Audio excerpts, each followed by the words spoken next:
We're at Farm Tech here in Edmonton, Farm Tech 2017. I'm Kelvin Hepner, joined by farm family coach Elaine Froese. And Elaine, you're one of the presenters here at Farm Tech talking about tools for having those hard conversations, getting unstuck, I guess would be the terminology we use on the farm. Right. And so my purpose is to give them some practical language and conflict behavior, because two biggest things I see in agriculture, Kelvin, that are keeping people not doing what they want to do is procrastination. And the second thing would be conflict avoidance. So as a coach, I'm trying to get them to discover new ways to speak to each other with respect and start getting things done. So it feels like we've been talking about this many times. Forever. Are we making progress, or are we finding new tools, or getting more specific in terms of here are steps or things that have worked for people and ways we can make progress? If you look at the stats, I think it's still less than 8% of farms have a human resources plan. But one of the most powerful statistics that I use that we've been talking about forever is the power of having a meeting. And so the question that audiences always phrase me is, Elaine, my parents refuse to talk, or my grandparents won't come to talk. And so I'm starting to give them different tools to say, look, have you ever thought about writing a letter? And you know, in our social media world, Kelvin, how many people do you know still write letters? Like, this is my intent, not to cause harm. This is what I want to do. This is why it's important. And the other thing is creating more certainty, because as we know, land prices have gone choo, and the balance sheet has more zeros, and so there's a lot of greed and anger and angst around who gets the farm and when. So you mentioned letter writing, maybe the old lost style. art. Yeah. There are obviously differences between generations and the ways we communicate. Right, and so as a Hudson Institute coach, I have a slide where I get everybody in the room to stand up. So in your 20s, it's about independence. And I tease them about not living in their parents' basement anymore, but really getting some independence. In your 30s, it's about mastery and success. But the problem in agriculture is, how many 35-year-olds do you know that are married with children who want to get some equity in the business to create some certainty in their life, and there's no certainty yet? And so it's an unfolding. It's a sharing of labor, which goes first, then a sharing of management. But the business continuance plan, what is it for ownership? And then in your 40s, it's about taking power and control. I mean, I use the word control, there's lots of pushback. And then your 50s, quality of life. In your 60s, starting over again, becoming the employee again. And then, of course, the legacy and elder blessing of the 70s, 80s, and 90s. Okay, so I'm on the younger side, so I maybe have a biased point of view on this, but do you think that transition to having more certainty and having control of the business needs to happen earlier in more cases than what it currently does? Well, it depends on the skill set, and every farmer wants a checklist, right? They want a Roundup, what I call the Roundup Ready solution. Just tell me what to do, I'll do it, and it's done. But families are more complicated than that, and so you want to see the dynamic, and there's got two systems in place. We have a family system and a business system. So you're younger, but you're well educated and you're smart, and yeah, you are. Okay. So but Kelvin, we have all these well educated, young, smart people trained in agriculture who could go and work for RealAgriculture. They could go work for their local feed supplier, be an agronomist, but they want to be part of the family business.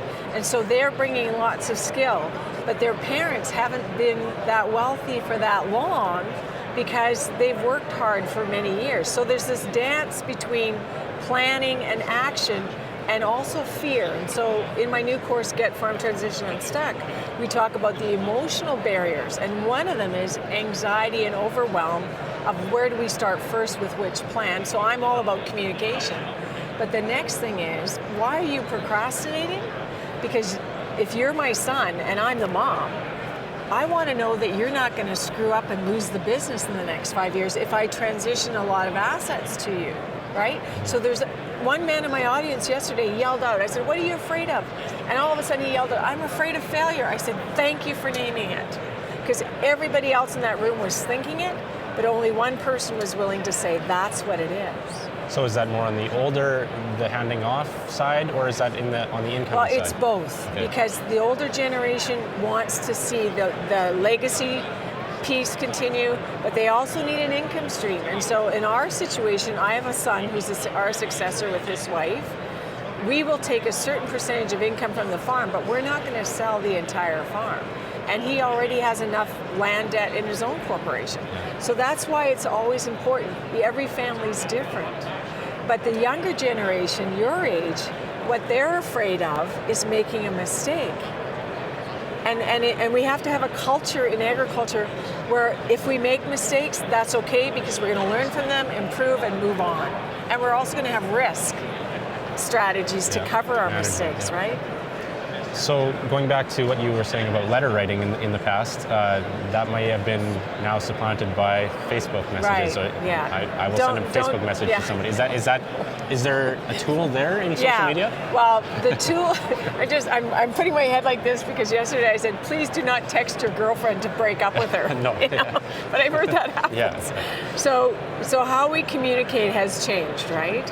But the most effective way of communicating is getting everybody face to face and letting everybody have a say. So say this was our talking stick.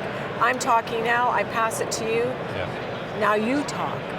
And let everybody have a voice. Because another thing that came up yesterday in the presentation is, what if your vision is over here and my vision's over here? And so we have different visions. And you have to, it's called a polarity. It's a dance between we plan and we act. And succession planning or business continuance, Calvin, is never done. I'm on my third one. I did it with my in-laws, I did it with my parents, and now I'm doing it with our son. And it continues until the end of it. Because it's legacy building, right? It's all about building legacy. Talking about Facebook, though, there are some people that are working together in terms of building some Facebook groups to share some social. So I'm in a couple of those. One of them is the Saskatchewan Women in Agriculture. I have my own Facebook page at Elaine Froese, Farm Family Coach. You have to make sure you put Farm Family Coach in. But the other trend I'm seeing that I just mentioned to you before we went on air is I'm starting to get young farm women who are feeling like this, the brown egg in a sea of white ones, like I am the brown egg hashtag. And they want a safe place to get coaching and mentoring around how do we be an agronomist, how do we be a wife, how do we be a mother, and how do we be a farm partner. So they're piling on all these roles, Calvin, and it's tough. They're exhausted. And that, I guess, provides one forum for sharing ideas. And they want it to be private because they said, Elaine, I don't want to put my personal issues out on the Twitter sphere or on Facebook land. And Megan, Dr. Megan McKenzie, my co-writer, she has this term called Facebook fine. I'm fine, right? So everybody's life looks wonderful on Facebook, but the Irish have a saying, and it's every front door looks beautiful. And I get the honor of walking through that door and helping a family facilitate what's working and what's not working. All right. Well, thanks for taking the time to join us here at FarmTech, Elaine. And if people want to know more about my course, they just need to go to elainefroese.com/unstuck. And I want every farm family to break through those barriers because we need to have more conversations. All right. Thanks. Thank you. Thanks, Calvin.